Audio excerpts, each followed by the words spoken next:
إن الحمد لله نحمده ونستعينه ونستغفره ونعوذ بالله من شرور أنفسنا وسيئات أعمالنا من يهده الله فلا مضل له ومن يضلل فلا هادي له أشهد أن لا إله إلا الله وحده لا شريك له وأشهد أن محمدا عبده ورسوله لا نبي ولا رسول بعده. Alhamdulillah, kita bersyukur kepada Allah Subhanahu wa taala atas segala kenikmatan yang Allah berikan kepada kita semua, kenikmatan yang tiada henti-hentinya. Dengannya kita diperintahkan untuk memanfaatkannya, mempergunakannya dalam rangka beribadah atau dalam ibadah kepada Allah Subhanahu wa taala. Salam beserta salawat kita haturkan kepada baginda Nabi sallallahu alaihi wasallam, yang Rasulullah sallallahu alaihi wasallam adalah manusia satu-satunya yang wajib untuk kita ikutin, yang kita harapkan perjumpaannya di hari kemudian kelak. Kita harapkan akan syafaatnya, mencukupi akan kekurangan-kekurangan amalan, kebaikan, pahala yang kita peroleh di dunia ini. Alhamdulillah, kita masuk pada kesempatan ini pada surat Al-Kafirun. Qara'tum ha? Surat Al-Kafirun memiliki keagungan yang begitu besar, kemuliaan yang begitu tinggi. Di antaranya yang disebutkan adalah banyak hadis tentang Rasulullah SAW membacanya di dalam salat witirnya, membaca di dalam salat witirnya. Dan kita tahu salat witir adalah salat yang paling penting. Dia adalah sunnah yang sangat tinggi tekanan Rasulullah SAW untuk kita lakukan, sehingga di dalamnya dibaca surat Al-Kafirun. Dan ini juga surat Al-Kafirun disebut juga sebagai surat Al-Ikhlas yang kedua, surat Al-Ikhlas, karena di dalam surat ini mengandung makna pemurnian tauhid. Sebagaimana surat Al-Ikhlas qul huwallahu ahad, maka surat ini juga dimulai dengan qul ya ayyuhal kafirun la a'budu ma ta'budun dan seterusnya, yang tentunya surat ini mengandung kemurnian, ketauhidan, yang dimana nanti kita akan sebutkan bagaimana turunnya surat ini. Lalu surat ini juga kita disunahkan membacanya saat kita hendak berbaring tidur di malam hari. Farwah ibnu Naufal ibnu al-Asja'i, kalau tidak salah, rahimahullah radhiyallahu taala anhu, datang kepada Rasulullah SAW. Lalu Rasulullah SAW mengatakan, ma ja'aka bi, ma ja'aka ilayya, apa yang membuatmu datang kepada aku wahai Farwah ibnu Naufal? Maka Farwah ibnu Naufal mengatakan, jitu litu'allimani ma aqra'u inda manami. Saya datang supaya agar engkau mengajariku suatu doa sebelum tatkala saya hendak berbaring, tatkala saya hendak tidur di malam hari. Maka Rasulullah sallallahu alaihi wasallam mengatakan, idza awaita ila firashik, apabila engkau datang ke tempat tidurmu, maka bacalah faqra qul ya ayyuhal kafirun. Sebelumnya qul ya iza zulzilatil ardu zilzalaha, kemudian qul ya ayyuhal kafirun, kemudian qul huwallahu ahad. Sampai akhir begitu, maksudnya tiga-tiganya dibaca. Yang kemudian apa? Fanam khatimaha, barulah kemudian engkau tidur. Fa innaha bara'atun minasyirki. Bara'atun minasyirki, karena dia adalah surat dengannya kita tercatat sebagai orang-orang yang berlepas diri dari kesyirikan, kata Rasulullah SAW. Ini di antara bahkan banyak fadilah-fadilah yang disebutkan tentang surat ini. Tentunya di sana mungkin ada lemahnya, ada hasannya, ada sahihnya. Namun kemudian kita tahu bahwa hadis lemah yang kemudian didukung dengan berbagai macam hadis yang lainnya, maka dia meningkat derajatnya, meningkat derajatnya, menjadi hasan, menjadi hasan.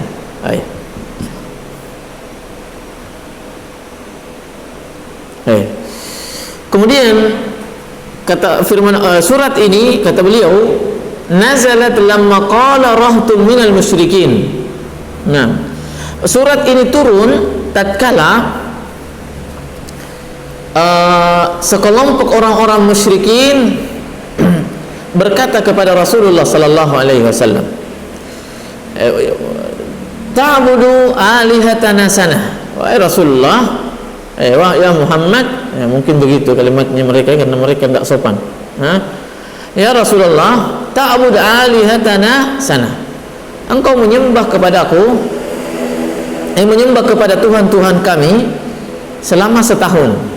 Tahun berikutnya saya pun akan menyembah, atau kami juga akan menyembah kepada Tuhan engkau selama setahun. Selama setahun. Lalu kemudian turunlah surat ini. Sebagian ulama lain menyebutkan tentang sebab diturunkannya ayat ini bahwa Rasulullah SAW tatkala membacakan surat An-Najm kepada mereka, orang-orang musyrik, yang kemudian setan bergeliat tatkala dengan bacaan Rasulullah SAW kepada orang-orang musyrik, tamak, maksudnya punya keinginan yang kuat kepada Rasulullah SAW untuk untuk memberhentikannya berdakwah, supaya Rasulullah SAW berhenti berdakwah ke tauhid, kepada tauhid, kepada akidah, kepada Islam ini. Yang kemudian orang-orang musyrik ini datang kepada Rasulullah menawarkan. Pertama tawarannya, wahai Rasulullah, apabila engkau dari dakwahmu ini menginginkan harta, maka kami akan kumpulkan seluruh harta orang-orang Quraisy, orang-orang musyrik ini. Lalu kemudian kami berikan kepada engkau. Tawarannya siapa? Orang-orang musyrik.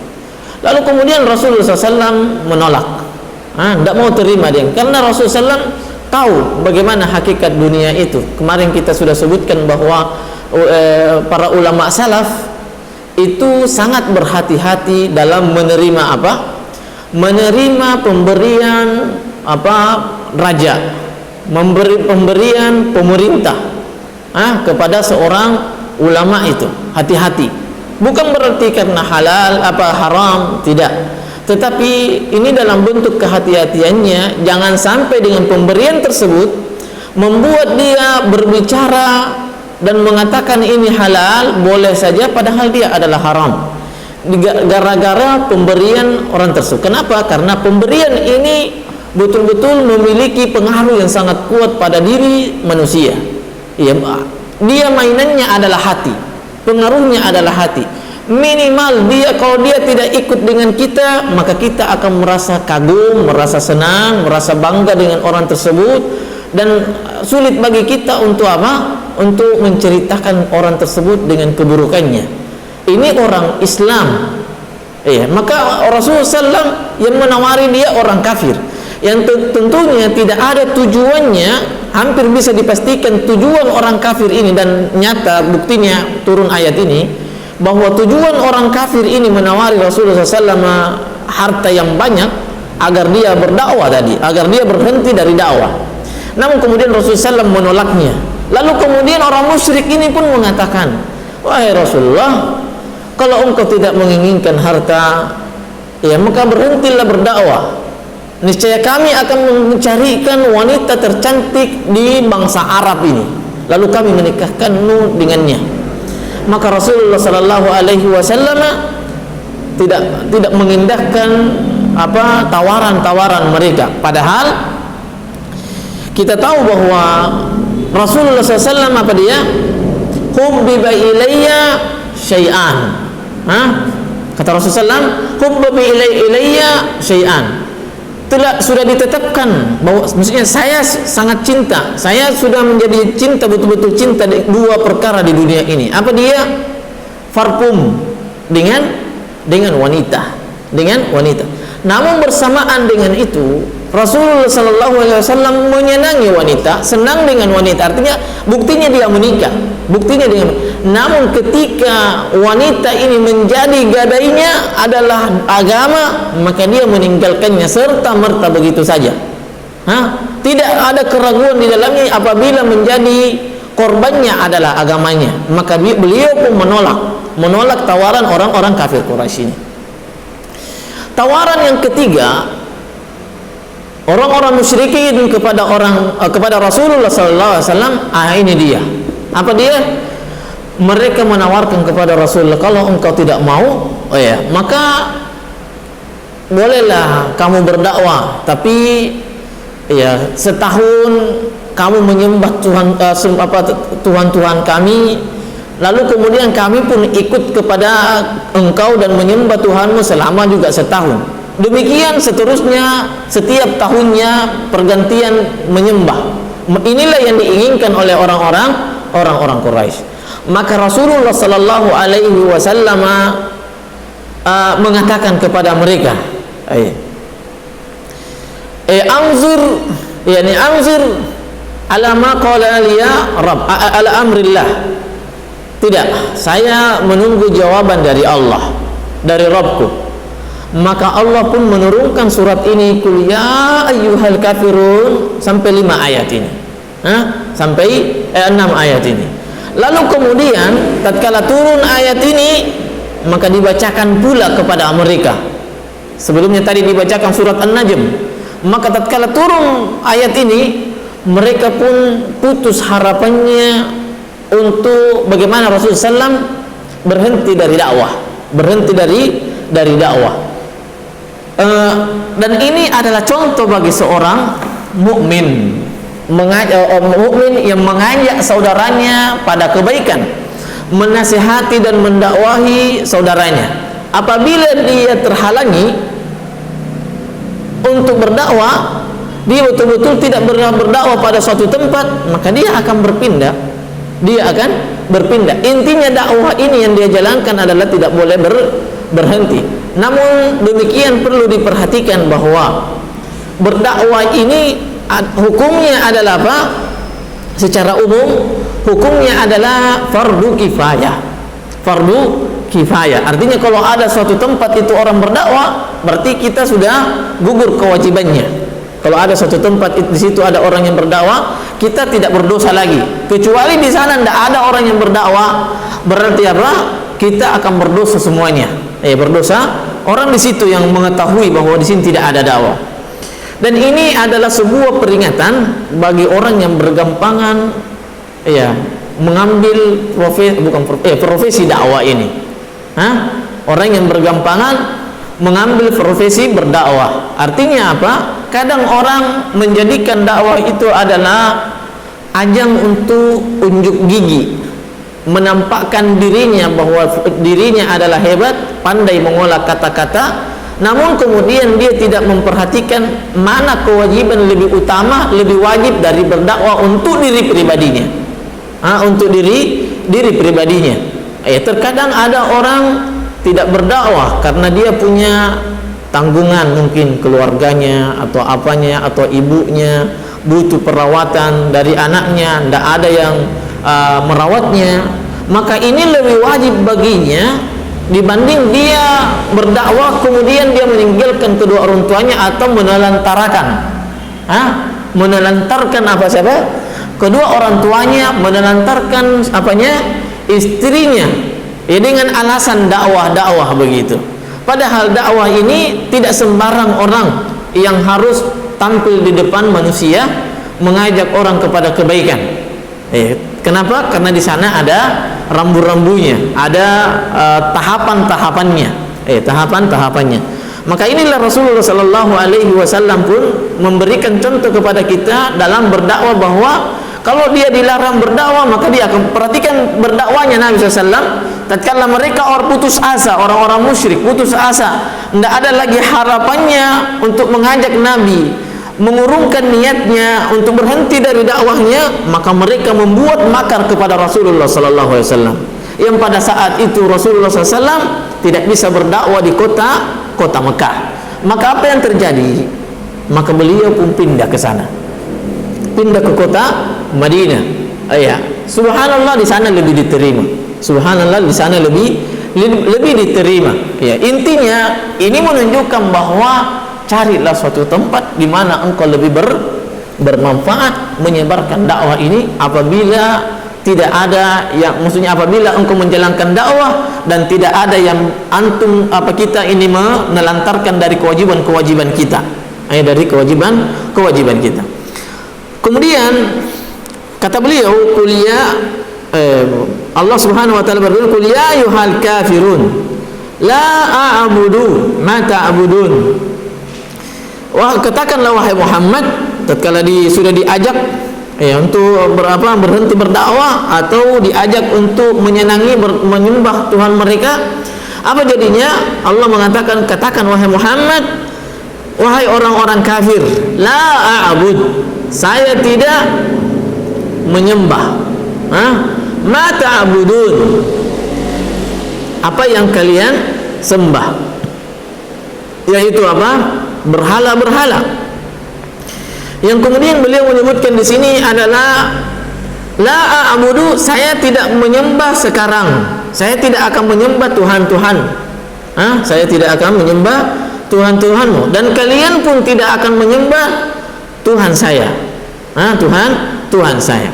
Wala antum abiduna ma a'bud, dan kalian pun tidak menyembah ma a'bud, apa yang aku sembah, yaitu Allah Subhanahu wa taala semata. Wala ana abidun ma abattum, wala ana abid, dan sekarang dan akan datang saya juga tidak akan menyembah Tuhan kalian. Ini adalah ikrar. Apa ini ikrar? Ikrar, pengakuan, prinsip bagi seorang mukmin dalam keimanan. Tidak boleh beriman hari ini dia beriman menyembah kepada Allah, sebentar dia pergi meminta di sini, sekarang dia beribadah salat kepada Allah, sebentar dia pergi meminta kesehatan, meminta kekayaan kepada selain daripada Allah. Maka apa bedanya salat dengan meminta kepada manusia, meminta kesehatan, meminta kekayaan kepada selain Allah? Yang dua-duanya harus dihadapkan kepada Allah Subhanahu wa taala. Kenapa? Karena inti dari salat adalah doa. Inti dari salat adalah doa. Nah, maka orang yang berdoa kepada selain Allah musyrik juga. Bisa mengantarkan seseorang kepada kekufuran. Itu, dan perbuatannya adalah perbuatan kekufuran. Nah, makanya wala ana abidun ma abattum, saya sekarang saya tidak menyembah kepada Tuhan kalian, dan kalian tidak menyembah kepada Tuhan saya, dan akan datang nantinya juga saya tidak akan menyembah, besok-besoknya saya tidak akan menyembah Tuhan kalian, dan kalian tidak akan menyembah Tuhan saya. Nah, wala ana abidun ma abattum wala antum abiduna ma a'budu. Ma a'budu alimallahu minhum annahum la yu'minun. Bahwa keinginan yang mereka inginkan dari Rasulullah SAW, harapan yang mereka inginkan dari Rasulullah SAW, bahwa Rasulullah SAW mereka menyembah kepada Allah 1 tahun. Kemudian apa? Supaya Rasulullah juga tahun berikutnya menyembah kepada kepada Tuhan-Tuhan mereka. Ini semuanya adalah sebenarnya tidak ada niat tulusnya. Seandainya mereka pun memiliki niat yang tulus, maka mereka pasti akan berpindah dan masuk ke dalam Islam. 1 tahun ini, umpamanya 1 tahun ini mereka menyembah kepada Rasulullah, menyembah kepada Allah Subhanahu wa taala. Kemudian tahun berikutnya Rasul gadainya apanya, timbal baliknya Rasulullah SAW harus menyembah juga tahun berikutnya kepada Tuhan-Tuhan mereka.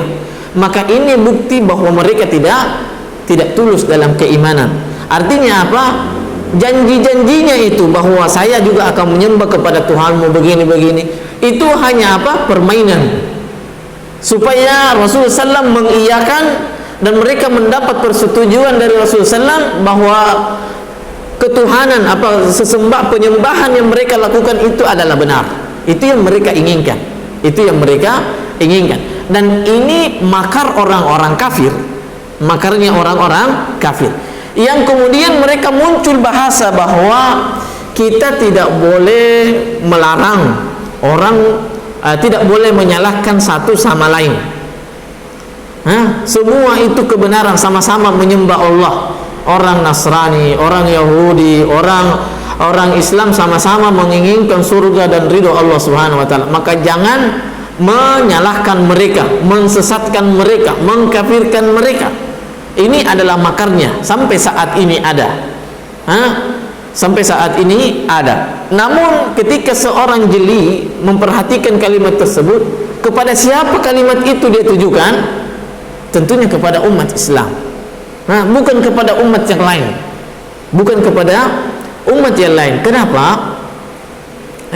Kenapa? Karena jelas bahwa mereka ini hanya menginginkan supaya kita tidak menyalahkan agama mereka.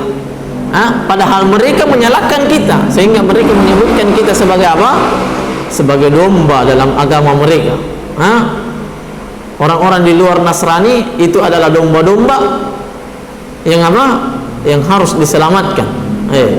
Dan itu maksudnya apa? Ya kufur maksudnya.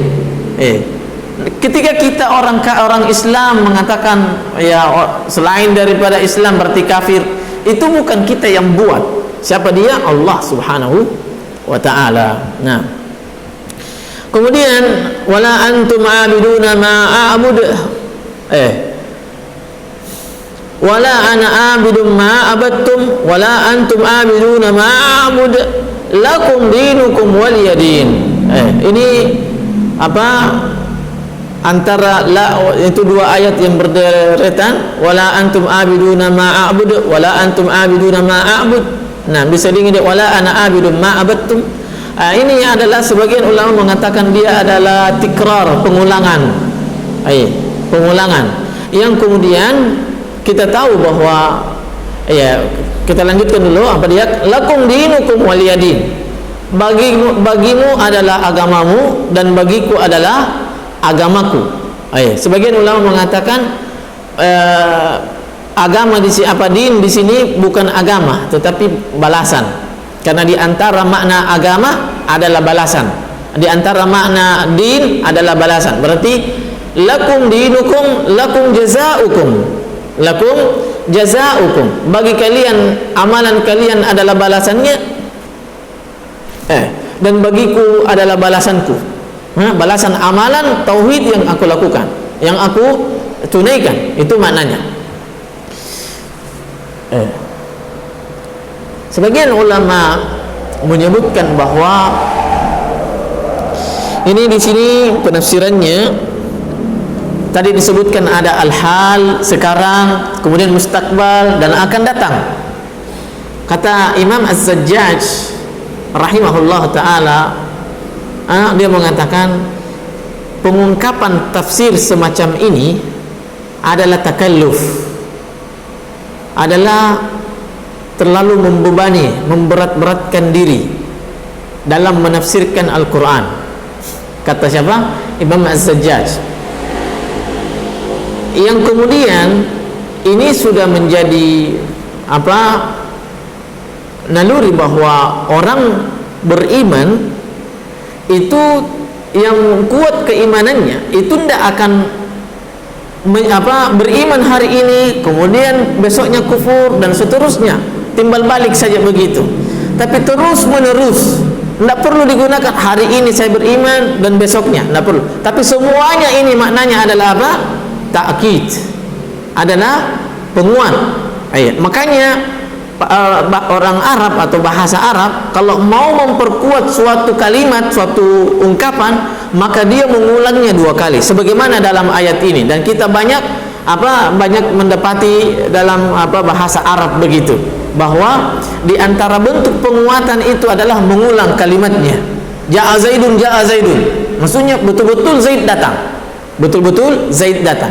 Jadi kalau saya bilang qul ya ayyuhal kafirun la a'budu ma ta'budun wa la antum a'budun, itu menunjukkan bahwa diulang-ulang begitu, menunjukkan bahwa betul-betul saya tidak akan menyembah Tuhan kalian. Itu maknanya. Oleh karena itu, sesuai dengan sebab nuzulnya tadi, bahwa tatkala turun ayat ini setelah memberikan tawaran kepada Rasulullah sallallahu alaihi wasallam, tawarin harta, tawarin ditawarin wanita, ditawarin kerajaan, ditawarin apa lagi, ditawarin terakhir permintaannya meminta ini dan seterusnya. Maka tatkala turun ayat ini, maka mereka pun berputus asa.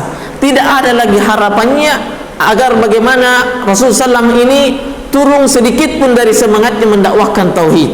Mendakwahkan tauhid. Maka kata Imam Az-Zajjaj, ini maknanya adalah takkid. Penafsiran bahwa sekarang dan akan datang saya tidak akan menyembah Tuhanmu, besoknya juga saya tidak akan menyembah. Ini adalah, kata beliau, adalah takalluf, terlalu membebani diri. Kemudian perbedaan antara, perhatikan kalimatnya, wala antum abiduna ma a'budu, kemudian wala ana abidum ma abattum, wala antum abiduna ma a'bud. Itu apa perbedaan? Ini di faedah bahasa untuk antum semuanya. Faedah bahasa apa dia? Apa perbedaan jumlah ismiyah dengan jumlah fi'liyah? Kalimat yang dimulai dengan kata benda dengan kalimat yang dimulai dengan kata kerja. Apa perbedaannya? Kalau sebuah kalimat dimulai dengan kata kerja, maka kita tinggal lihat modelnya. Ini modelnya fi'il madi, fi'il mudhari, dan amr. Itu kita sudah tahu zamannya ini untuk sekarang, yang lampau, sekarang, dan yang akan datang.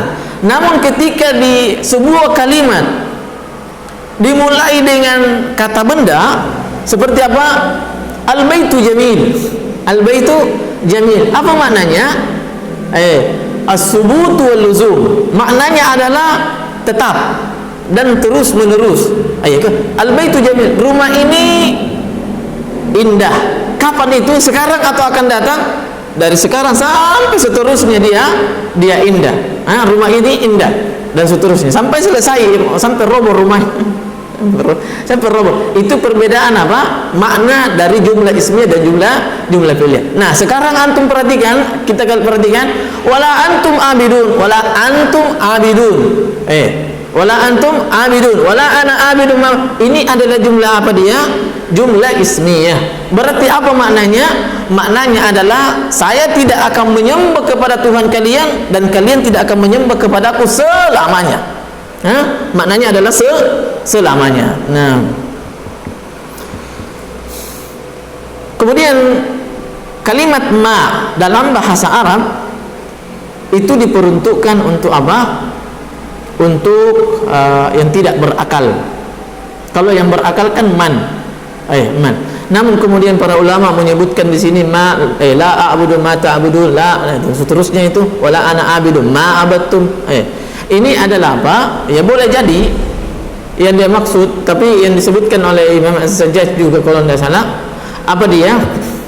Bahwa dia adalah untuk menyesuaikan kalimat-kalimat di dalamnya, menyesuaikan kalimat-kalimat yang ada di dalamnya. Kemudian yang berikutnya di antara alasannya adalah memang kalimat ma di sini adalah ya ma'abudu, maksudnya apa? Kepada mereka.